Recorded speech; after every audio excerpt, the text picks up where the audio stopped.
할렐루야. 반갑습니다. 사실은 참 오고 싶었는데 한 2년 만에 이렇게 불러주시네요. 오늘 행복에 대한 행복한 신앙생활을 말씀을 나누려고 하는데 1시간 정도 이렇게 하라 그래서 마음 놓고 해야 되겠구나 하는데 오늘 길게 설교할 필요가 전혀 없는 것 같아요. 저는 이미 행복한 신앙생활을 다 하고 계시는 것 같아요. 할렐루야. 오늘 참 오래간만에 이렇게 성경적인 예배, 행복하고 기쁜 예배를 여러분 보게 되고 참여하게 돼서 제가 얼마나 행복한지 모르겠습니다. 그래도 처음이라서 좀 마음을 활짝 열어야 은혜가 되기 때문에 넌센스 퀴즈를 좀 이렇게 하고 시상을 좀 하려고 합니다. 사실은 제가 하도 내성적이라서 43년을 목회를 하고 이제 은퇴를 했고 주일마다 각 교회를 돌아다녔는데도 어느 교회 가든지 이렇게 좀 이렇게 뭐라 그럴까요? 위축된다랄까요?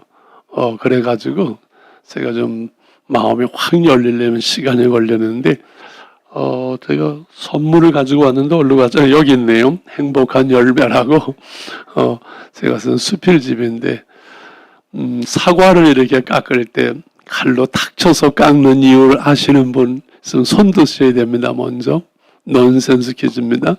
사과 깎을 때 칼로 탁 쳐가지고 깎잖아요. 그냥 여기 사면이 사과를 기절시켜가지고서는 깎는 거죠. 빨리 나오세요. 와, 사과를 많이 기절시켜 보셨나 보네요. 와, 감사합니다. 사과 선물 적기는 사과할 일이 있을 때라고 하는데 사과 수확 적기 언제 따야 사과가 제일 맛있을까요? 잘 익었을 때. 지금 넌센스입니다. 사과 수확 적기는 경험이 있어야 되는데 제가 어렸을 때 해보니까 주인 없을 때 따는 게 제일 맛있어요. 그럼 한 권 더 남았으니까 하나 더 하겠네요. 높은 산에서 중국 가보니까 참 계곡이 깊지요. 잘못 발을 헛디뎌서 떨어지다가 한참 떨어지던 나무에 탁 걸린 사람을 뭐라 그러죠? 땅력이 걸렸어요. 추풍낙엽. 한자를 많이 이렇게 공부하셨나요? 추풍낙엽. 그거 되네요. 추풍에 낙엽 떨어져. 근데 탁 걸렸거든요, 여기. 다 떨어지지 않고 딱 걸렸어요.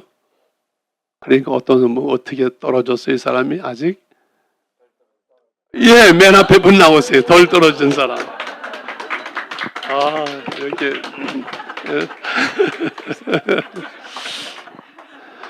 사실은 제가 제목이 별명이 덜 떨어진 사람이에요. 어제도 무슨 얘기를 하다가 제가 뭘 하려니까 우리 집사람이 저보고 목사님은 바보래. 그래서 인정한다. 한 번은 공항에서 이제 비행기를 기다리고 있는데 저기 아는 사람이 있어서 가서 반갑습니다 인사를 했더니만 나를 못 알아보는 거예요. 그래서 실례했습니다 하니까 암계 있던 부목사님들이랑 몇 분들이 목사님 저분 잘하세요? 난 많이 봤는데 모른다고 그러네. 했더니 저분 연예인입니다. 연예인. 난 텔레비에서 많이 봤는데 그러니 제가 덜 떨어진 사람인데 그래도 제가 행복한 목회를 했을까요? 언해피했을까요? 행복한 목회를 했고 지금도 은퇴하고 할 일 없는 것 같은데 그래도 행복해 보여요? 안 행복해 보여요? 안 행복해 보인다는 분 손 드실래요? 여러분 영안이 다 열렸습니다. 행복한 신앙생활, 구별된 삶, 거룩함이 우리 그리스도인의 목표고 목적이고 하나님이 우리에게 거룩함을 원하시고 그렇지요? 명하시는데 그 거룩한 삶의 길은 경직되는 것이 아니라 늘 주 안에서 행복한 삶을 살아가는 것인 줄 믿습니다. 참된 거룩 속에는 참된 생명이 하나님의 행복이 있는 거지요. 오늘 글로벌 화요교회가 참 좋은 교회라고 제가 늘 이렇게 생각을 했었어요. 우리 목사님 두 분을 뵈면서 가고 싶다 했는데 참 좋은 교회지요. 그럼 좋은 교회가 어떤 교회일까요? 묻는다면은 좋은 교인이 있는 교회가 좋은 교회겠지요. 좋은 교인은 어떤 교인일까요? 좋은 믿음을 가지고 있는 사람들이겠지요. 그럼 좋은 믿음은 어떤 믿음이냐고 질문하면은 오늘 찬양인도 잘하시고 찬양팀도 잘하시고 나중에 은혜 되니까 어린 친구들이 다 나와서 같이 하는데 이게 참 성경적인 교회지요. 어떤 믿음이 좋은 믿음일 것 같아요? 말씀 그대로 믿는 믿음. 그래서 늘 그 말씀대로 살아간다는 것은 하나님 앞에서 살아가는 거지요. 그래서 우리 영이신 하나님이 육신의 눈으로는 보이지 않지만은 그 하나님을 늘 보는 것처럼 살아가는 그 신앙을 뭐라 그러죠? 코람데오의 신앙이지요. 코람데오, 하나님의 존존에서 살아가는. 그러면서 있는 뜻 없는 뜻 늘 그 자리에 있는 사람이 참 좋은 믿음이더라고요. 제가 이 전명되는 그 교회 목회를 하다가 은퇴라는 게 교인들을 후임자 오는 게 나랑은 다 떨어지고 교인이 딱 한 사람 남아요. 있는 뜻 없는 뜻 마지막까지 있는 저 교인. 제가 볼 때는 저희 아내가 참 좋은 믿음인 것 같아요. 여러분 난리치지 않아도 늘 예배의 자리, 기도의 자리, 섬김의 자리, 있는 뜻 없는 뜻 늘 그 자리에 있는 그 믿음, 그 신앙 좋은 믿음인 줄 믿습니다. 한 가지 더 깨달아진 것이 있는데 그것은 행복한 신앙생활을 하는 사람이 좋은 믿음이라고요. 예수님 때문에 행복하고 우리 글로벌 화요 교회 때문에 행복하고 목사님 때문에 행복하고 옆에 우리 성도님 때문에 나는 정말 행복해요 라고 고백할 수 있는 그 믿음 참 좋은 믿음인 줄 믿습니다. 할렐루야. 그래서요 행복한 신앙생활이라고 제목을 했는데 그럼 부모님이 우리 아이들에게 이 잘 닦아라, 옷 잘 입어라, 싸우지 말아라, 공부 잘해라 막 계속해서 그 사랑하는 자녀들을 위해서 이야기하지요. 근데 마지막으로 결혼을 시킬 때 이야기는 한마디밖에 없더라고요. 우리 지금 셋째 딸인가요? 넷째 딸. 셋째 딸, 넷째 딸은 뭐 선도 안 보고 데려간다는데 다들 예쁘더라고요. 결혼할 때 부모님이 마지막 뭐라 그랬을 것 같아요, 부모님이? 그냥 몰라요 그래야죠. 결혼도 지금 안 해봤으니. 그냥 몰라요 그래야지. 뭐 행복하게 잘 살아라. 지금 얘기했죠. 행복하게 잘 살아야 했는데 그렇지 않겠어요. 우리 하나님께서 우리에게 마음에 생각하는 것도 겸손을 요구하시고 말하는 것 모든 삶에 대해서 우리 주님이 우리에게 말씀하시는데 그 모든 말씀의 핵심 중심 하나로 말하면 뭐 할까요? 예수 믿고 행복하게 살아야 된다. 그래서 영접하는 자 그 이름 있는 하나님의 자녀가 되는 권세를 주셨고 우리에게 영생을 주셨잖아요. 영생은 영원한 생명이지만은 그 영원한 생명은 우리가 죽은 다음에 하늘나라에 가서 영원한 삶이 아니라 오늘 예수를 믿는 우리는 영생을 얻은 줄 믿습니다. 영생을 얻었고 심판에 이르지 아니하잖아요. 그래서 영생을 누리며 주 안에 살리라. 오늘도 내일도 주와 함께서 이미 우리는 오늘 주님과 함께 살아가는 영생을 누리는 사람들이거든요. 영생을 맛보는 사람들이군요. 그 영생은 생명과 풍성함을 누리는 천국을 살아가는 것이죠. 그래서 오늘 주 안에서 항상 기뻐하라. 내가 다시 말하노니 기뻐하라. 여러분, 성경에서 내가 다시 말하노니 정말 드물잖아요. 얼마나 중요하면은 주 안에서 항상 기뻐하라.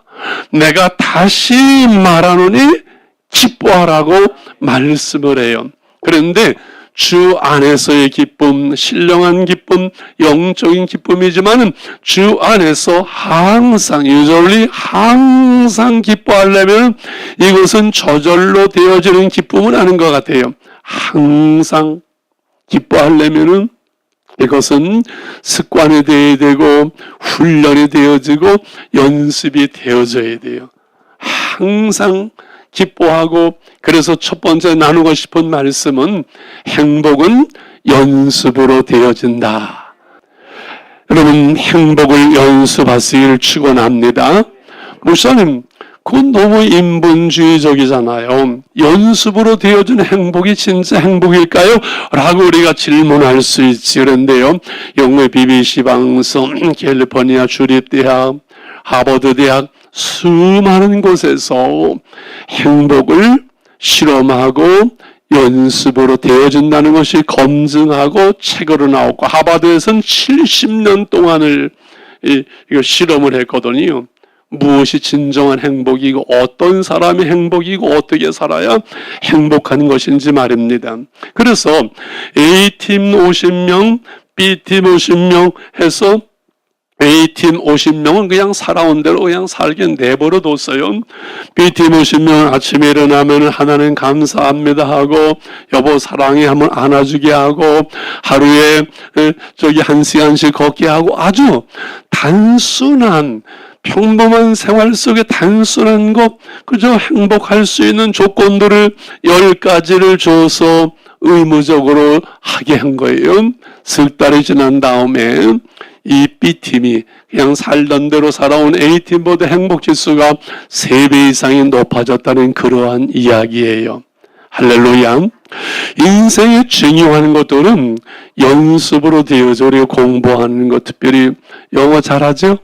영어 어느 날 갑자기 되든가요? 방언식으로 터져도 영어가 되는가요? 끊임없이 공부는 어학은 연습으로 되어지잖아요. 중요한 것이잖아요. 그리고 우리가 운동을 해보면 탁구를 치는 것도 이 기본 자세가 있고, 골프도 기본 자세를 몇 달을 연습을 하고 훈련을 해야 이 운동이 제대로 되어지더라고요. 오늘 악기 잘 치더만요. 반주를 너무 잘하는데 어느 날 갑자기 기도를 세게 하니까 반주가 저절로 되든가요? 끊임없이 연습을 통해서 되어져요. 저도 운전하고 왔는데 운전도 마찬가지. 이거 배워서 안 돼요. 끊임없이 연습을 통해서 되어지는 것처럼 하나님은 우리에게 경건을 연습하라. 경건은 연습으로 훈련으로 되어져요. 오늘 예배의 삶도 꾸준히 끊임없이 아마 한 3시간 정도 예배를 드릴 것 같은데 대단한 거예요. 우리는 1, 2, 3, 4부로 예배를 하는 거 1시간 딱 돼가지고 5분만 늦어지면 여기저기서 막 꿈지러거리고 난리가 나요. 이게 연습이 훈련이 안 돼서 그래서 3시간, 4시간 예배할 수 있는 이 경건을 훈련한다는 것은 여러분 인생의 큰 복인 줄 믿으시기 바랍니다. 여러분 참 복된 교회에 오시는 것 같아요. 그렇지요. 우리가 행복도 기쁨도 연습해야 돼요. 이 사랑도 기술이고 연습이에요. 불행을 연습하지 말고 우울을 연습하지 말고 여러분 행복을 연습하시길 바랍니다. 기쁨을 연습하시길 바랍니다. 여러분 얼굴에 미소가 떠나지 않기를 바랍니다. 4절 말씀을 다시 한번 해볼까요? 시작. 주 안에서 항상 기뻐하라. 내가 다시 말하노니 기뻐하라. 보세요. 성공하기가 힘들까요? 행복하기가 힘들까요? 반대로 물어볼까요? 성공하기가 쉬울까요? 행복한 게 쉬울까요? 행복하기가 쉬울 것 같아요. 성공하는 것은 나름대로의 어떤 기준을 따라서 거기에 들어가야 그 성공이라고 말할 수 있지만 행복을 어떻게 하라고요? 주 안에서 기뻐하라. 주 안에서 행복하라. 할렐루야. 기뻐하라는 것은 행복하라는 거잖아요. 주 안에 있으면 돼요. 왜? 하나님께서요 우리를 사랑하시잖아요. 하나님의 형상대로 지으셨잖아요. 하나님의 자녀 되었잖아요. 우리 모두가 다 행복하기를 원하시는 거예요. 높은 사람 화려한데 행복을 높은 데 두지 아니하시고 평범한 오늘 한날의 소소한 일들 속에서 뭐라래요? 소확행. 소소하지만 확실한 행복이라고 말하잖아요. 주 안에 있으면은, 주님의 은혜 안에 있으면은, 하나님의 성령으로 충만하면은 우리는 다 기뻐할 수 있고 즐거워할 수 있고 행복할 수 있는 줄 믿습니다. 모든 사람이 다 우리가 행복하기를 원하시는 주님께서 주 안에서 항상 기뻐하라고 말씀하시거든요. 그래서 스코틀랜드의 그 신학자인 레이니 교수라는 분 이런 말을 했어요. 그리스도인의 기쁨은 영구 황실에서 휘날리는 깃발과 같다. 영구 황실에 가보니까 거기에 왕이 있을 때는 깃발이 꽂혀져 휘날리고 있어요. 우리의 왕 되신 주님이 우리 안에 있다는 증거, 분명한 확실한 증거는 뭐예요? 우리에게 기쁨이 있다는 거예요. 왕이, 주님이 우리와 함께 한다는 증거는 우리 영혼의 진정한 기쁨, 신령한 기쁨, 하나님의 평강이 임하는 것이죠. 그래서 원래 월요일 날은 원래 웃는 날이고, 화요일 날은 화사하게 웃고, 수요일 날은 수수하게 웃고, 목요일 날은 목소리 높여 웃고, 금요일 날은 금방 웃고 또 웃고, 토요일 날은 토끼처럼 아까 뛰면서 웃고, 주일 날은 주님 바라보면서 웃고. 할렐루야. 늘 우리 그리스도인은 이 소 안에서 그 기쁨이, 그 즐거움이 있어야 되죠. 주 예수 사랑 기쁨 내 마음속에 노래 있잖아요. 우리 팀들 할 수 있죠? 한번 해볼까요? 주 예수 사랑 기쁨 내 마음속에, 내 마음속에, 주 예수 사랑 기쁨 내 마음속에, 내 마음속에 있네. 나는 기뻐요. 정말 기뻐요. 주 예수 사랑 기쁨 내 맘에. 나는 기뻐요. 정말 기뻐요. 주 예수 사랑 기쁨 내 맘에. 아까 누가 이렇게 넣어주셨어요? 네. 다음 주부터 나랑 같이 좀 다닙시다. 뭐가 좀 맞을 것 같은데? 여러분, 행복은 연습으로 주 안에 있으면서 늘 우리가 행복은, 기쁨은, 즐거움은 선택이에요. 우울을 선택하지 말고, 불행을 연습하지 말고 늘 기쁨을, 행복을 선택하고 여러분 연습할 수 있기를 바랍니다. 주 안에 있기를 바랍니다. 주 안에서 꾸준히 우리가 그래, 참 나는 행복해, 감사해 늘 생각하고 또 입술로 선포하는 거지요. 두 번째는 관계의 행복입니다. 관계의 행복을 키우라. 한번 따라하세요. 관계의 행복을 키우라. 여러분, 좋은 일이 있어서 이렇게 함께 웃고 즐거워할 수 있는, 아무리 좋은 일이 있어도 함께 즐거워하고 웃을 수 있는 사람이 있어야 행복하지. 혼자서 희죽희죽 웃으면 그 사람은 좀 이상한 사람이잖아요. 그래서 우리 하나님이 성부, 성자, 성령 하나님으로 존재하시는 것처럼 우리 인간을 공동체 속에 존재하도록 에덴 동산에서 아담 혼자 어슬렁거리고 쓸쓸한 거, 복추하는 거 보기 좋지 못해서 하와를 만드셔서 가정을 만드시고 우리 인간을 공동체로 존재하도록, 공동체 안에서 행복하도록 그렇게 하셨어요. 혼자 행복할 수 없어요. 그래서 저는 70 넘어도 80 넘어도 혼자 되는 분은 결혼 다시 했으면 참 좋겠다는 그 생각이에요. 그래서 고향이 양평이에요. 여기서 1시간 거리니까. 저는 주택이 참 많아요. 물 좋고 산 좋아서. 그런데 빈집들이 엄청 많아요. 왜 그럴까요? 물 좋고 산 좋은 곳 한 달, 두 달이지 가서 살아보면은 애로워서 살 수 없는 거예요. 그래도 저는 전원주택으로 가고 싶은데 우리 집사람이 반대로 지금 3년째 못 가고 있어요. 무슨 말인가요? 관계 속에서 우리가 서로 너와 나와의 우리의 이 만남은 가정, 우리 교회는 우리의 행복을 위해서 하나님께서 허락하시는 거예요. 우리 옆에 분에게 이렇게 얘기해요. 당신은 나의 행복입니다. 시작. 당신은 나의 행복입니다. 그대는 나의 행복입니다. 이럴 때는 짝사랑하던 사람이 옆에 앉아 있었으면 참 좋았을 텐데 교회에서는 연애 잘해서 나는 교회에서 결혼하는 걸 너무 좋아해요. 교회에서 이렇게 서로 아는 사람끼리 연애하고 결혼하면은 얼마나 안전하고 좋은지 몰라요. 할렐루야. 오늘 아멘 하는 분들은 분명히 그렇게 될 줄 믿어요. 자, 문제는요.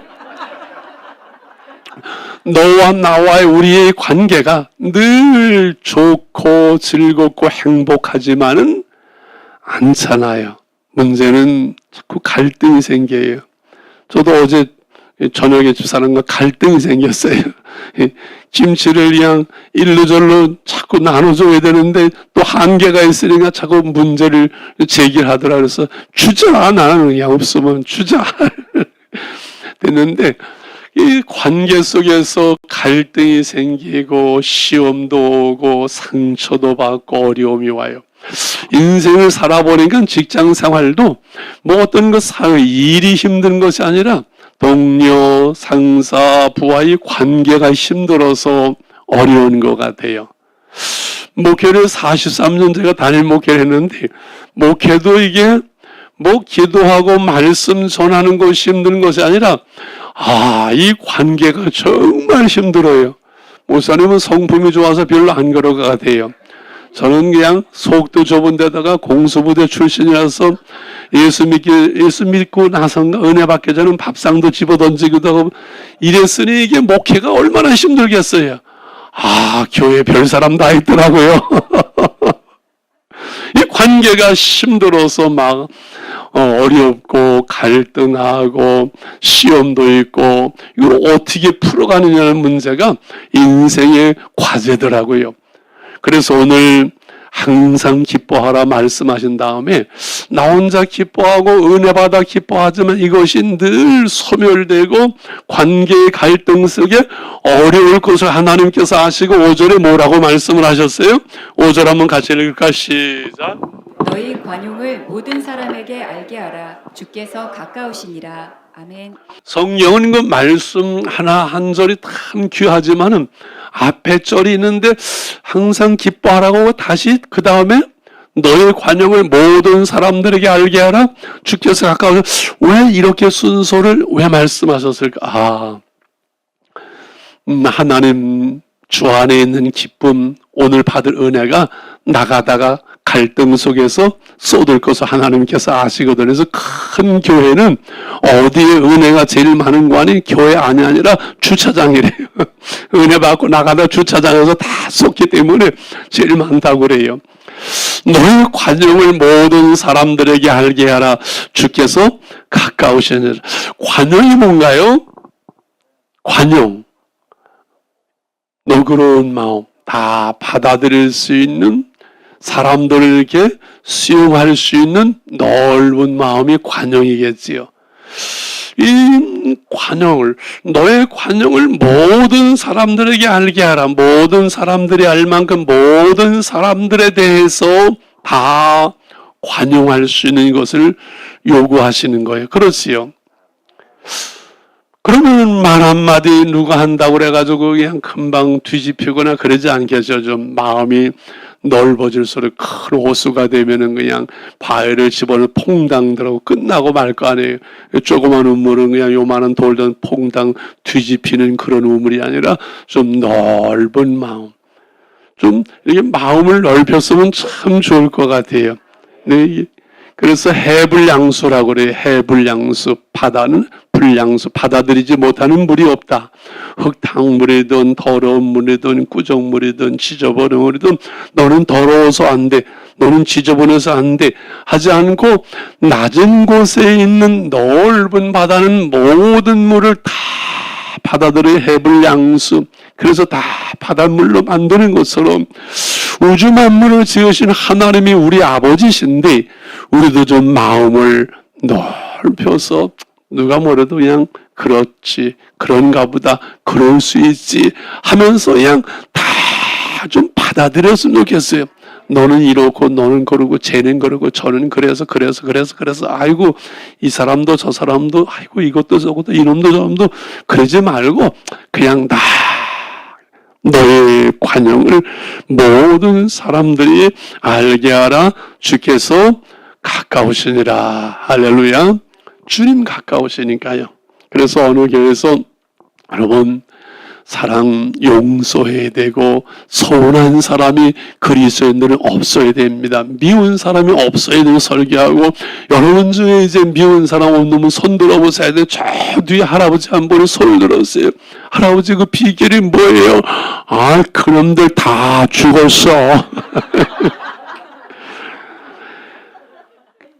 여러분 참 짧아요. 저는 내가 70이 넘었다는 게 이해가 잘 안 가요. 지금도 마음은 그냥 25살이에요. 그래서 우리 집사람이 철이 안 났다고 그랬는데 그런데 세월이 잠깐 지나갔는데 이제 머지않아 갈 텐데 뭐 욕심 부릴 것도 없고 싸울 것도 없고 서운할 것도 없고 미울 것도 뭐 그럴 거 아무것도 없어요. 싸우고 지지고 볶고 살기에는요 인생이 너무 짧아요. 주님께 우리가 곧 가든가 주님 오시든가 이 너의 관용 좀 마음을 내려놓고 마음을 좀 비우고 좀 그런 마음을 넓히면 얼마나 편하고 좋아요. 내가 마음이 좁아가지고 그냥 이것도 부딪히면은 그냥 다른 사람 불편하고 사람과의 관계도 멀어지고 그렇죠. 누가 사람이 남겠어요? 너의 관용을 모든 사람들에게 알게 하라는데 이게 저도 설교는 이렇게 하지만 쉽지 않으세요. 어떻게 해야 될까? 먼저 서운함이 우리 안에서 자라지 못하게 하라. 어떻게 하라고요? 서운한 마음 내 안에 자라지 못하도록 속상할 수 있고 힘들 수 있고 어려울 수 있지만 그러나 그러지 말고 이 서운한 마음이 자라면 관계가 끊어지고 원망과 불평이 나오거든요. 근데 쉽지는 않아도 그 감정을 잘 컨트롤하는 것이 성숙인 것 같아요. 그죠? 제가 운전하다가 어떤 차가 탁 껴들어요. 거기다 신호도 아니고 그럼 뭐랄까요? 에이씨 할까요? 물론 기분 나쁠 수 있지만 그냥 뭐 그럴 수 있지. 바쁜가 보다. 무슨 일이 있는가 보다. 그런 게 편하지. 뭐 에이씨 해봤자 뭐 내가 알아봤자 아이씨 뭐 알아봤자. 그래서 서운한 마음이 자라지 않도록 내 감정을 잘 관리하는 것이 이게 성숙이에요. 이 성질 들어서 나이는 숫자에 불과하다는 말이 좋은 말도 같지만은 나이 들어서 70대에서도 그냥 성질 퍽퍽 내고 그냥 욕심 차리고 할 말 다 하면요. 그거는 나이는 뭐 숫자에 불과한 것이 되고 마는 거죠. 그지요? 서운한 마음이 자라지 않게 하고 그래서 이를 위해서 늘 선악으로만 판단하면 안 될 것 같아요. 선악으로만. 그지요? 뭐 너 잘했니? 너 못했니? 당신 이거 잘했잖아. 당신 이거 틀렸잖아. 이게 좀 그렇지요. 옛날에 김제에서 어제 그 김치 한 박스를 또 보내왔던데 김제에 가서 말씀을 나누면서 집사람을 나오라 그래가지고 당신 이거 잘못했잖아. 나는 서로 부부간에 싸우다 보면 그 싸움이 어린애 싸움이고 당신 잘했어? 내가 잘했어? 당신 이거 싸워가지고는 해결이 안 된다. 여보 미안해 하고 뒤에서 이렇게 끌어안으면 미안해. 그래야 해결된다. 대신 앞에서 끌어안으려면 안 돼요. 피하니까 뒤에 가서 미안해. 아주 구체적으로 알려드리죠.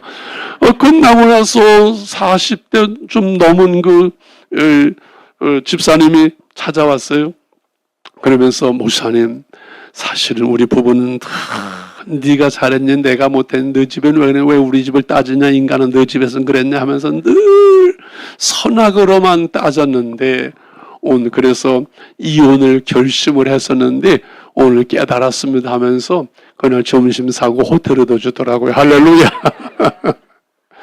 그래요. 선악과를 따먹어서 어려서부터 선악을 분별하고 어느 나라가 좋은 나라야, 어떤 사람이 착한 사람이야, 그게 우리 인간에게는 다 있잖아요.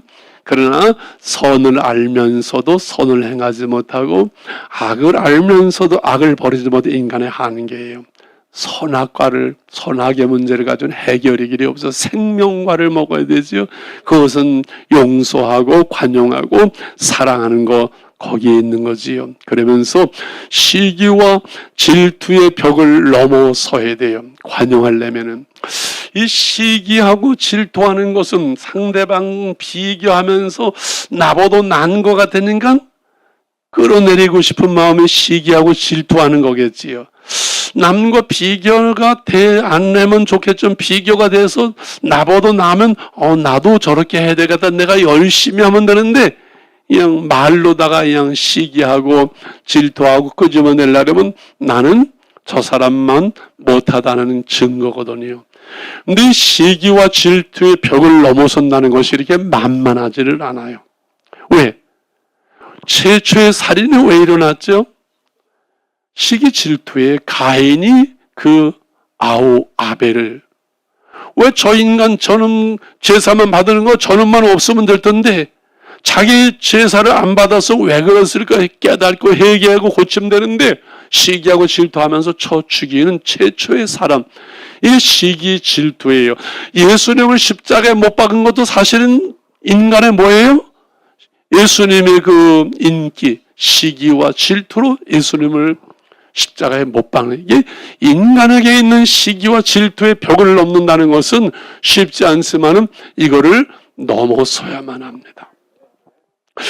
교회 속에서도 그렇고 가정에서도 그렇고요. 여러분, 그 형제들은 서로 사랑해요. 저는 황일동, 황이동, 황삼동, 황숙자, 황문자, 황춘자 6남매인데 이동이하고 저하고는 한 살 차이예요. 그러니까 늘 싸워요. 늘 싸워. 근데 형제들끼리는 시기와 질투가 있는데 여러분, 부모님이 자녀들을 질투하지는 않아요. 우리 딸이 엄마보다 훨씬 이쁘다. 아유, 어쩜 이렇게 이쁘니? 두 딸이 다 엄마보다 훨씬 미인이다. 그러면 엄마가, 우리 목사님이 어이씨 이게 뭐야? 하고 시기하고 질투할까요? 기분 좋을까요? 왜 그럴까요? 사랑하기 때문에 그래요. 이 시기와 질투를 사람이 넘는 어렵지만은 사랑할 수 있을 때 가정에서도 그렇고 교회에서도 마찬가지예요. 목사님은 모든 교인들을 다 이렇게 서로 사랑하는데 목사님이 누구를 더 사랑하는 이것만 보이면요 그냥 시기하고 질투하더라고요. 그래서 우리가 아버지의 마음, 아까 기도한 하나님의 마음을 갖는 것이 시기와 질투의 벽을 넘어서는 거로, 마지막으로 어린아이의 일을 버려야만이 우리가 관용할 수 있고 사랑할 수가 있어요. 어린아이의 사랑은 오래 참고 온유하며 투기하지 않으면 고린도서 13장에서 사랑에 대해서 쭉 말씀해요.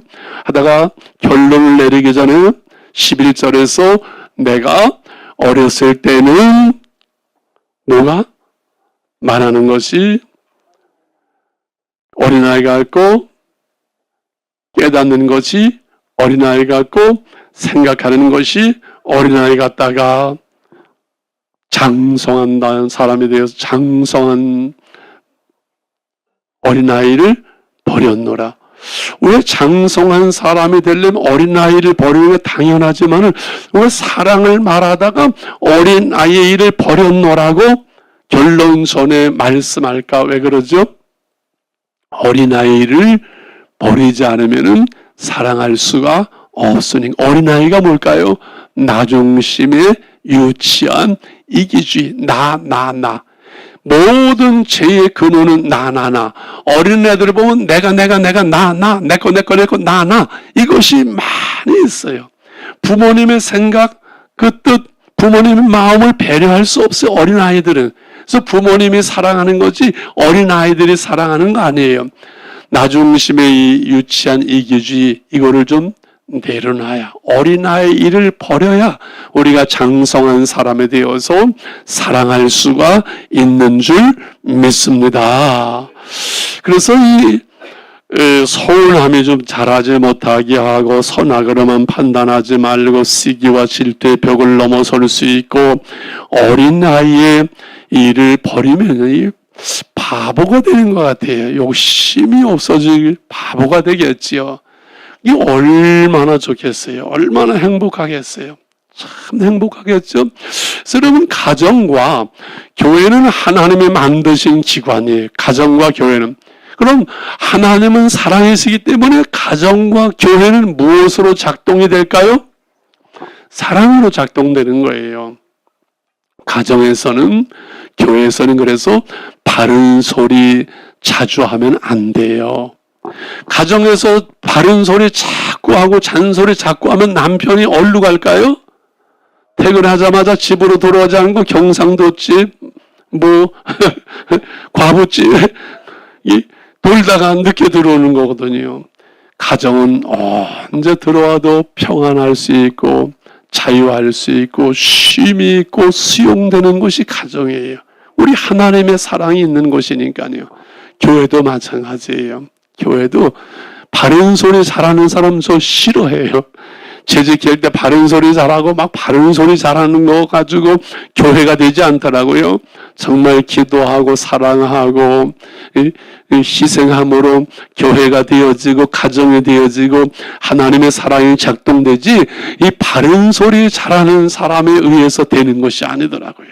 할렐루야. 그래서 칭찬하고 격려하고 축복함으로 가정과 교회를, 공동체를 아름답게 사랑의 공동체로 세워가는 거예요. 칭찬은 언제 한다고요? 잘했을 때. 격려는 언제 한다고요? 좀 못했을 때. 축복은 언제 한다고요? 항상. 그래서 오늘은 사실 우리 집사람한테 설교를 제가 부탁할까 했었거든요. 매일 다니니까 이제 다 알죠. 수십 번씩 들으니까는. 이 관계를 아름답게 하는 3종 세트가 그래서 칭찬과 격려와 축복이에요. 이를 통해서 우리 공동체를, 사랑의 공동체를 사랑으로 건강하게 아름답게 작은 사랑의 천국을 우리는 만들어 가는 거거든요. 바른 소리로 되어지지 않고 잔소리로도 되어지지 않고 오직 하나님의 은혜로 되어집니다. 할렐루야. 그래서 늘 칭찬하는 거예요. 목사님 오늘 은혜 받았습니다. 이렇게 말씀하기도 하지만 좀 쑥스러우면 톡으로 오늘 제 문제가 해결됐어요 하면서 늘, 여러분 목회자는 그래도 목회자니까 칭찬이 필요 없을까요? 칭찬이 필요해요. 목회자도 그걸로 사는 거예요. 저는 부부 성장 세미나, 부부 생활 세미나를 이렇게 하면서 숙제를 내줬어요. 남편을 3가지 이상을 칭찬을 해주고 와라. 생활 숙제죠.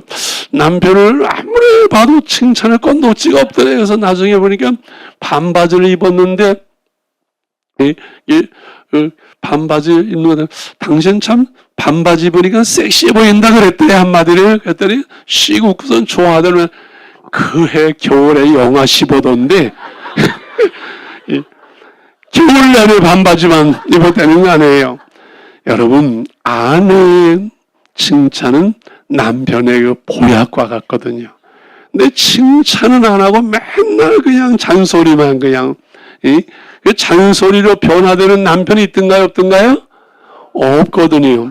자녀들을 키울 때도 저는 9대1을 얘기해요. 9번을 칭찬해주고 1번 정도는 문제를 얘기해주고 9대1을 되게 거꾸로 1대9로 합디다.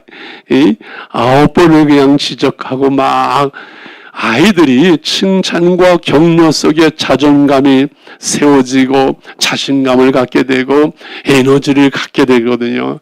오늘 언어에 대한 말은 못합니다만 이 충전형의 말이 있고 방전형의 말이 있어요. 칭찬하고 격려는 충전이 돼요. 에너지가 충전되어져요. 지적하면은 방전이 되어져요. 잘하다가도 지적하면은 하기 싫어지는 거예요. 칭찬해줘야 잘해야 되겠다, 더 잘해야 되겠다, 이렇게 되는 것이 인간을 만드신 하나님의 방법에 의해서 칭찬으로 사람을 단련한다, 이렇게 말씀하지요. 지금 두 번째, 이 관계의 행복을 키워가자. 이 관계 속에 관용에 대한 말씀을 나눴습니다. 이 사랑의 주님이 한번 하실 줄 아나 모르게 아시죠? 사랑의 주님이 날 사랑하시네. 내 모습 이대로 받으셨네. 사랑의 주님이 날 사랑하듯이 나도 너를 사랑하며 섬기리. 할렐루야. 이렇게 하면은 너무 빨리 끝나면 또 점심 안 주는 거 아니에요? 나 오늘 점심은 여기서 얻어먹고 가야 되는데. 오케이. 마지막으로 하나님으로 행복하자. 예수님 때문에 행복한 거지. 여러분, 인간의 즐거움, 인간적인 행복은 한계가 있어요. 인간의 사랑도요, 한계가 있어요. 인간의 그 즐거움, 행복 중에 가장 큰 것은 혼인이겠죠. 그죠? 결혼식이겠지요. 그런데 혼인잔치에 그 사람을 즐겁게 하는 포도주가 다 떨어졌잖아요. 그때 예수님께서는 첫 번째 기적을 갈릴리 가나의 혼인잔치에 물을 포도주로 만드시면서 인간의 그 즐거움을 회복시키는, 인간적인 방법으로 한계가 있는 가정, 이 부분들을 회복시키기 위해서 주님은 오신 것이다, 그렇게 생각을 해요. 주님이. 그래서 하나님 한 분이시잖아요. 예수님 한 분이잖아요. 하나님. 여기 하나님 한 분이 계신 다음에는 우리 삶에 좀 무의미한 것들, 빵 같은 거, 빵. 1이 있고 빵이 하나면은 10이 되고, 빵이 둘이면 100이 되고, 빵이 셋이면 빵은 동그라미입니다. 1000이 되고 되잖아요. 근데 주님이 없이는 우리 삶에는 아무리 많은 것들을 갖다 놔도 이게 빵빵빵빵으로 끝나고요. 주님 없는 인생은요, 공허해요. 돈 많으면 행복할 것 만족할 것 같다고요? 여러분, 높이 올라가면 행복할 것 같다고요? 청와대에서 살다 나온 사람들이 행복한 사람 봤어요? 아니에요. 인간은요, 아무리 많이 가져도 높이 올라가도 많이 배워도 그 공허를 채울 수가 없는 것은 우리 안에 하나님의 이 좌소, 우리 안에 있는 이 가슴, 우리의 생각의 이 좌소는 우주 만물보다 넓어요. 여기에는 하나님으로만 채워질 수 있는 좌소가 있어요. 이 안에 하나님이 없이는 이 세상을 다 집어넣어도 채워지지 않아요. 여호와는 나의 목자신이라고 말할 때만 내게 부족함이 없습니다라고 우리는 고백할 수가 있는 줄 믿습니다. 예수 믿는 사람은 우리는 주님 때문에 행복합니다. 나는 주님으로 말미암아 만족합니다라고 고백할 수 있는 것이죠. 할렐루야. 그래서 우리가 주님 때문에 행복하고 주님 때문에 천국을 살아가는데, 문제는 주님으로 말미암는 행복은 신령하고 영적인 행복인데 우리의 삶의 현실은 수많은 문제들이 있잖아요. 아무리 은혜를 많이 받아도, 오늘 교회 은혜를 많이 받아도 집에 가면 문제들은 그냥 생존의 문제, 삶의 문제는 그냥 다 있잖아요. 그래요, 안 그래요? 그래서 주님은 우리에게 이 삶의 문제들에 대한 대책을 세워주셨어요. 그게 뭐예요? 기도하는 거지요. 6절, 7절 말씀이지 결론인데 한번 같이 읽을까요? 6절과 7절 시작. 아무것도 염려하지 말고 모든 일에 기도와 간구로 너희 구할 것을 감사함으로 하나님께 아뢰라. 그리하면 모든 지각에 뛰어난 하나님의 평강이 그리스도 예수 안에서 너의 마음과 생각을 지키시리라. 할렐루야. 자, 오늘 이제 이 문제만 소화하면 될 것 같아요.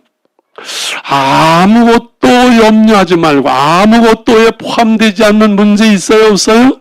아무것도 염려만 하지 말고. 왜? 염려한다고 길을 한 잔나 더 할 수 없고, 염려한다고 문제가 해결될 수 없고, 염려한다고 아니잖아요. 기도와 간구로 구할 것을 하나님 기도하는 기도의 특권이 얼마나 놀라운 것인지. 우리가 예수님을 믿을 때, 예수님을 영접할 때, 이건 참 놀라운 일이잖아요. 예수를 믿는다는 것은 정말 놀라운 일이에요. 여러분 생각해 보세요. 2000년 전에 그 가보지도 못한, 보지도 못한 갈릴리 그 나사렛의 한 청년, 그분이 우리의 구세주가 되시고 하나님이 되신다는 사실을 어떻게 이게 믿을 수 있겠어요? 이게 어떻게 가능해요? 기적이지요. 은혜지요. 오직 하나님의 택한 백성들이기 때문에 그래요. 10월 달에 어디에 태국에 갔었는데 치앙라이라고 산지족의 그 산속에 불교 국가인데 산속에 교회들이 있고 그들이 예수를 믿는 걸 보면서 참 신기하다. 어떻게 여기에서 불교국에 예수를 믿을 수 있을까? 오늘 우리가 예수 믿는다는 것은 기적인 줄 믿습니다. 그리고 예수님을 믿는다는 것은 오늘 찬양했더만요. 나의 주인을 바꾸는 거예요. 내가 내 인생의 주인이 아니라 이제는 예수님이 나의 인생의 주인이에요. 할렐루야. 그리고 관계가 회복되는 거죠. 우리가 범죄했을 때 하나님과의 관계가 깨지고 자신과의 관계가 깨지고 사람들과의 관계가 깨지고 환경과의 관계가 깨졌는데 예수님을 믿음으로 제사를 받음으로 하나님과의 관계가 회복되고 나 자신을 수용할 수 있는 관계가 회복되어지고 다른 사람들을 사랑할 수 있는 관계가 회복되어지고 환경과의 관계도 회복되어지고 믿음으로 우리의 환경을 현실을 뛰어넘을 수가 있어요. 그래서 하나님을 이제는 아버지라고, 하나님과의 우리의 관계가 진노의 저주의 관계는 하나님을 아버지라고 부를 수 있고 예수 이름으로 기도할 수 있는 이것이 얼마나 놀라운 특권인지요. 할렐루야. 하나님 아버지 하고 기도할 수 있는 이 기도의 특권을 놓친다면 우리 그리스도인으로서 참 불행한 거지요. 자, 우리가 아무것도 염려하지 말고 모든 일에 기도와 간구로 너의 구할 것을 하나님께 아뢰는데 어떻게 아뢰라 그랬어요? 감사함으로. 어떻게 기도하라고요? 감사함으로. 우리 부모님들도 낳아주고 길러준 건 너무 고마워요. 잘 먹었어요. 감사해요 하면서 그런데 아빠 뭐가 필요해요? 늘 고마운 마음으로 구해야 부모님도 즐거운 마음으로 주시지 않는데 늘 투덜거리고 줘도 늘 원망하고 불평하고 공부나 딴짓만 하면서 부모님 뭐 달라 그러면 안 주시잖아요. 우리가 기도할 때 하나님 감사합니다. 감사함으로 하나님께 구하는 것은 기도하는 사람의 자세일 거예요. 그지요? 그러면서 저는 이것을 기도의 분량이라고 늘 생각을 해요. 무슨 말인가요? 감사함으로 하나님께 아뢰는다는 것은 처음에 기도할 때는 염려도 있고 서운함도 있었지만 기도하다 보면은 기도가 이제 분량이 찼을 때 하나님 그러나 감사해요. 감사해요. 이것도 감사하고 저것도 감사해요. 감사함으로 하나님께 아뢰는 것이 기도의 분량이에요. 1시간 기도할 수 있고 2시간도 기도할 수 있는 중요한 것은 감사함으로 하나님께 우리가 기도를 드릴 때 우리 기도의 분량이 채워진 줄 믿습니다. 감사함으로 하나님께 아뢰면서 기도는 결국은 너의 염려를 하나님께 맡기는 거죠. 우리 염려를 맡기는 거지요. 언제 응답 왔을지 모르지만 그 때도 하나님께 맡기는 거지요. 어떤 결과로 어떻게 우리에게 응답 왔을지 우리 그 결과까지도 다 맡기는 거, 다 맡기는 거예요. 할렐루야. 기도하면서 다 맡기면은 우리 안에 감사와 평안이 오는데 하나님이 7절에 어떻게 응답하신다 그랬어요?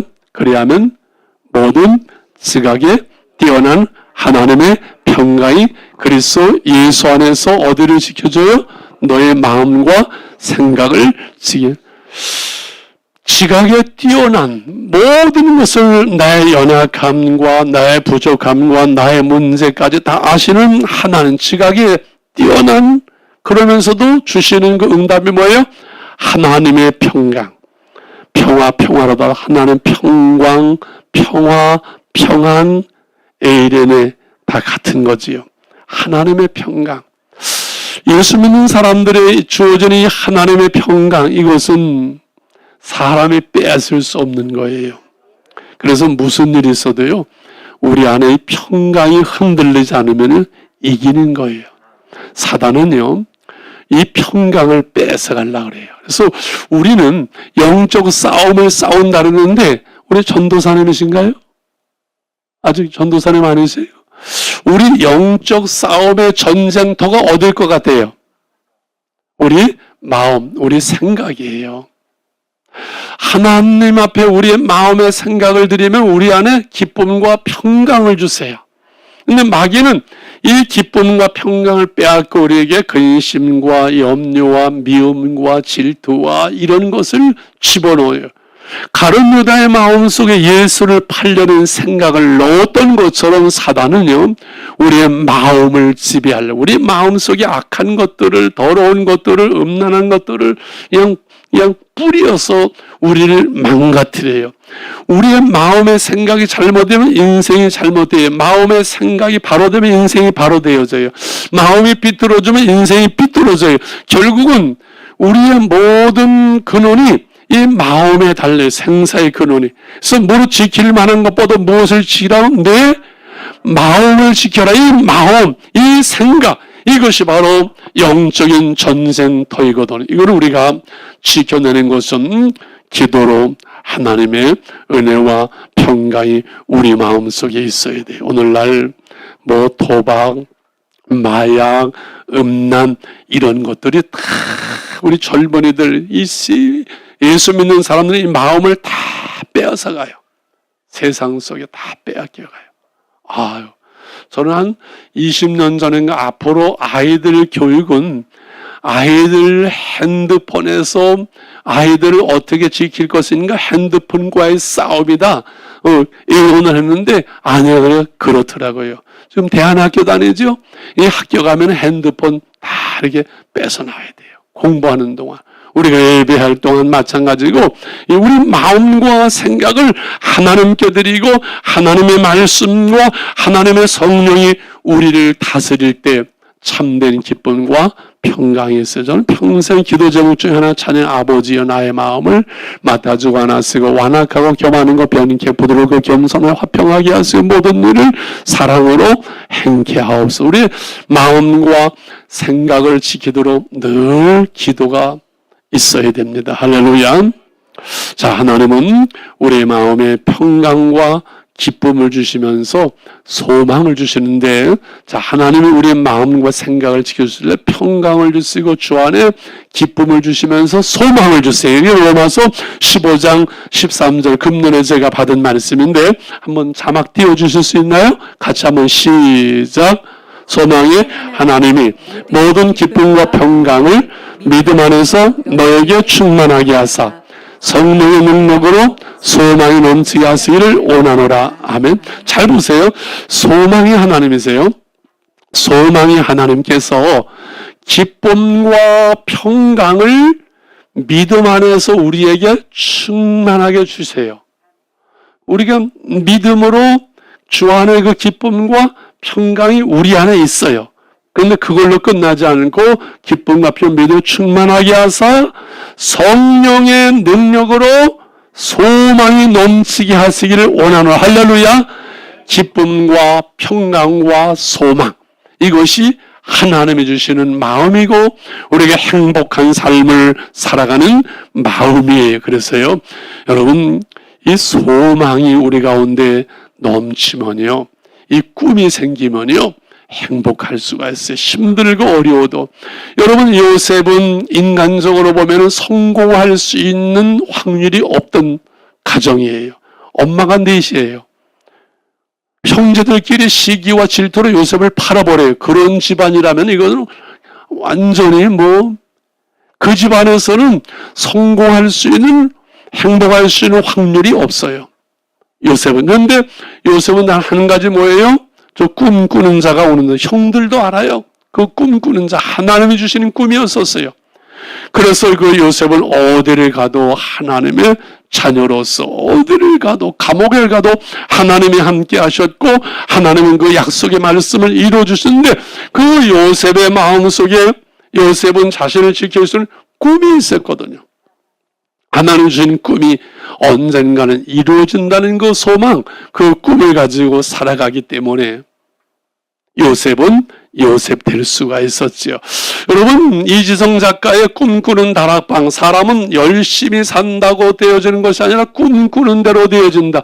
제가 목회를 끝나고 되돌아보니까 목회자인 제가 꿈꾸는 대로 건강한 교회로, 행복한 가정으로 되더라고요. 할렐루야. 왜 사람이 꿈꾸는 대로 되어질까요? 열심히 하는 대로 되어졌는데 왜 꿈꾸는 대로 되어질까요? 우리의 인생이? 그것은 우리 뇌의 구조가 그렇게 되어 있기 때문에 그래요. 컴퓨터가 우리 뇌의 구조를 이해하고 가져간 거잖아요. 그렇잖아요? 컴퓨터에 입력하는 대로 되어지는 것처럼 우리 안에 꿈을, 소망을 늘 가지고 있으면 우리의 인생이 그 꿈대로 되어지고, 하나님은 우리를 기계적으로 인도하지 않고 우리에게 뭘 주세요? 소망을 주세요. 우리가 소망을 주셔서, 꿈을 주셔서, 기도의 제목을 주셔서 우리의 소망을 따라 인격적으로 우리 이끌어가서, 할렐루야. 그리고 우리가 꿈꾸면요, 그 꿈이, 그 소망이 우리를 이끌어가게 돼 있어요. 고난과 어려움 중에도 그래서 내일의 꿈이 있는 사람은 행복할 수가 있어요. 저는 70이 넘어서도 꿈이 있어요. 그리고 우리 그리스도인들은 80이 넘고 90이 넘고 병들어도 마지막 우리의 꿈이 뭐예요? 하나님 나라의 그 소망, 마지막 그 소망이기 때문에 우리는 행복할 수밖에, 마지막 순간까지 병들고 마지막 우리의 숨이 끊어져도 우리는 행복할 수 있는 하늘의 소망이 우리 안에 있는 줄 믿습니다. 할렐루야. 자, 그럼 끝으로 이 소망을 어떻게 우리가 가질 수 있을까요? 성령의 능력으로 소망이 넘치기를 원하는 것이 하나님의 뜻이에요. 왜? 하나님의 소망이 하나님이시기 때문에 그래요. 그래서 우리에게 소망을 주시고 그 소망대로 우리 이끌어 가시기 때문에 성령의 능력은 우리에게 무엇을 준다? 소망을 줘요. 그게 사도행전 2장 17절이에요. 같이 한번 읽습니다. 앞에 시작. 하나님이 말씀하시기를 말세에 내가 내 영을 모든 육체에 부어주리니 너희의 자녀들은 예언할 것이요 너희의 젊은이들은 환상을 보고 너희의 늙은이들은 꿈을 꾸리라. 아멘. 아멘. 자, 여기에 성령이 임하심으로 베드로가 봤잖아요. 요엘서의 그 예언이 이루어진다고 말하잖아요. 성령이 임할 때 아이들은 예언을 하고 젊은이들은 환상을 보고 늙은이들은 꿈을 꾸는구나. 그런데 오늘 요 교회가 참 좁네요. 미안하지만 7학년 되신 분이 한 분도 없는 것 같은데 혹시 있으면 손 들어보실래요? 제가 점심 사드릴게요. 한 분도 없어. 와우, 세상에.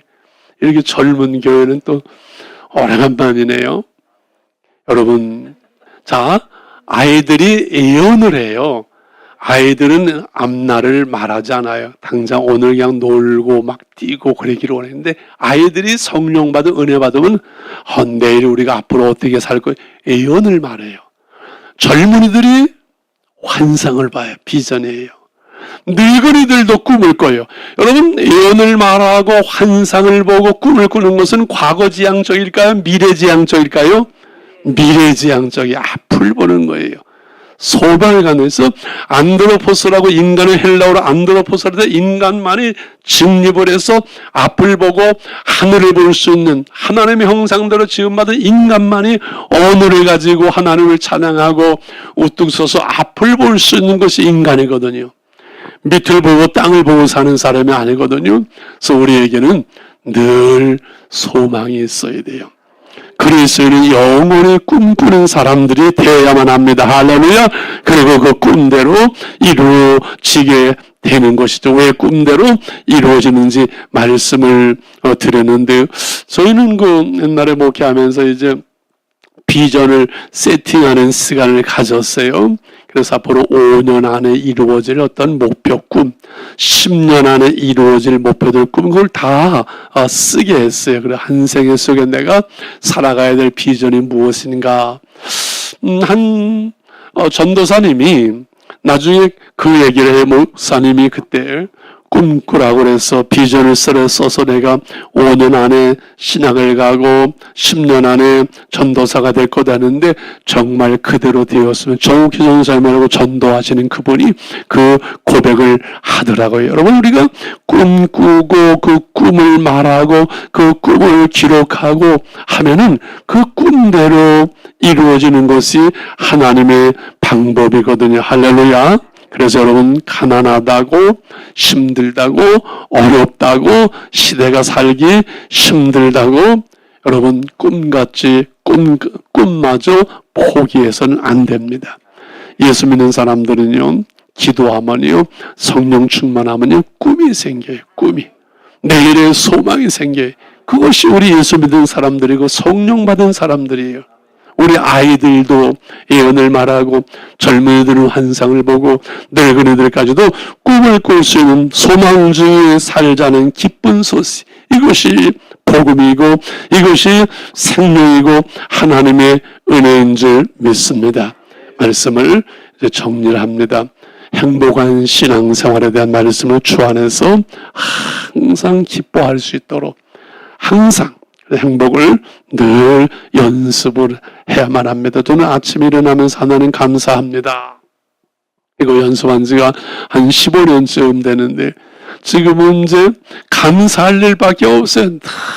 그냥 감사할 일이에요. 왜 이렇게 감사할 일만 많은지 몰라요. 이 감사하는 자가 되어진 것 같아요.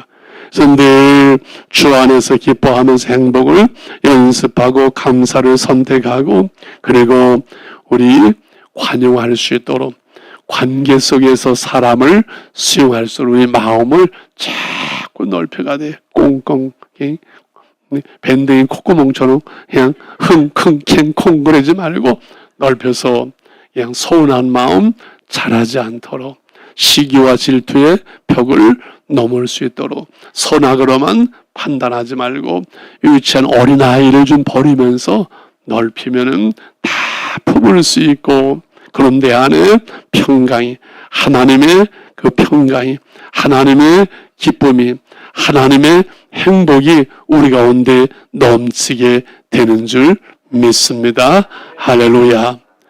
여러분, 하나님이 우리를 얼마나 사랑하시는지 독생자를 주셨잖아요.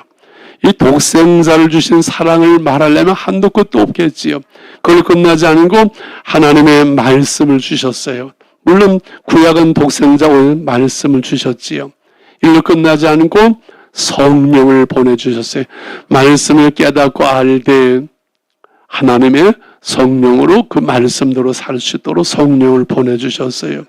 그걸로도 또 안 될 것 같으면 이 험한 세상에서 우리가 믿음을 세우려고 하니까 하나님의 교회를, 내 교회를 세우리니, 이 교회는 예수님의 피값으로 사신 교회. 그래서 교회는 크든 작든 지하에 있던 2층 교회는 영광스러운 복음을 전해야 될 주님의 교회, 영광스러운 교회거든요. 할렐루야. 이 교회 속에서 우리가 주님을 찬양하며 예배하는 믿음과 소망과 사랑의 공동체로 살게 했어요. 저는 이 교회의 이 삶이 그렇게 중요한지를 몰랐어요. 늘 교회 속에 살았으니까. 근데 은퇴를 하고 후임자가 왔기 때문에 교회 목회에 방해될까봐 제가 뚝 떠나 주일도 교회 안 가지요. 교회에 가능한 거의 안 가려고 애를 쓰고 교인들하고도 다 끊고 이렇게 하다 보니까는 내가 영적으로 무너지더라고요. 이야, 이 교회 공동체 속에서 예배하고 교제하고 만나고 이게 얼마나 큰 은혜와 복이었는지를 미처 몰랐어요. 여러분, 주님의 교회, 몸된 교회, 피값으로 살린 교회를 참 소중히 여기고 사랑하는 것, 이것이 하나님이 기뻐하시는 것이고 이 교회 안에 쏙 이렇게 들어오는 것이지요. 미국의 한 교회의 목사님이 부임을 해서 이 얘기 이제 끝입니다. 로저 메기 목사님 필라델피아 동산 장로교회인데 이분이 1년이 좀 지나면서 이 하반신에 이렇게 마비가 오는 거예요. 도무지 목회가 못해서 사역을 이렇게 하니까는 장로님들, 중진들이 와가지고 목사님, 우리 교회에 부임하는 것은 한 남자와 여자가 결혼한 거와 같지 않습니까? 이 영적으로 그렇게 이해하고 말할 수 있겠지요. 그러면 남편과 아내가 병들었다고 버릴 수 있습니까? 그럴 수 없겠지요. 목사는 그냥 목회해 주세요. 그래서 지팡이를 짚고서는 간신히 찔도는 강단에 올라서 설교하시고 신방 못하죠. 전화로만 하고 이분이 20년 목회를 마무리할 때 여러분 나는 3개의 지팡이가 있었습니다. 여기에 내 육신의 지팡이 그리고 하나님의 은혜의 지팡이 이러한 나를 수용하고 이해하고 기도해주고 사랑 여러분의 사랑의 지팡이 온 교회가 눈물 바다가 되었다고 합니다. 저는 글로벌 파이어 교회가 이러한 아름다운 교회, 믿음과 소망과 사랑의 공동체로 글로벌 리더들을 키울 수 있는 교회가 될 것을 저는 분명히 믿어요. 정말 실력 있고 영성 있는 하나님 귀한 목사님들을 세우셨습니다. 하나님의 놀라운 이 은혜가 여러분 교회 속에 넘치게 될 줄 믿습니다. 우리 이분만 같이 이 3분 말씀을 붙들고 기도하는 시간 갖기로 합니다. 주 안에서 항상 기뻐하라. 내가 다시 만원을 기뻐하라. 하나님 기뻐하겠습니다. 행복하겠습니다. 하나님의 행복을 연습하겠습니다. 너의 관용을 모든 사람들이 알려 주께서 가까워서 하나님 관용하겠습니다. 내 마음을 넓혀주셔서 모든 사람들을 수용하고 이해할 수 있는 하나님의 마음을 하나님의 사랑을 허락해 주옵소서. 하나님으로 행복하겠습니다. 하나님께 기도하겠습니다. 하나님을 구합니다. 하나님의 얼굴을 구합니다. 하나님의 은혜를 구합니다. 하나님의 사랑을 감사합니다. 하나님으로 만족합니다. 우리 교회를 인해서 하나님 감사합니다. 우리 목사님을 인해서 행복합니다. 우리 3분만 동성으로 기도하겠습니다. 자비로우신 주님 감사합니다.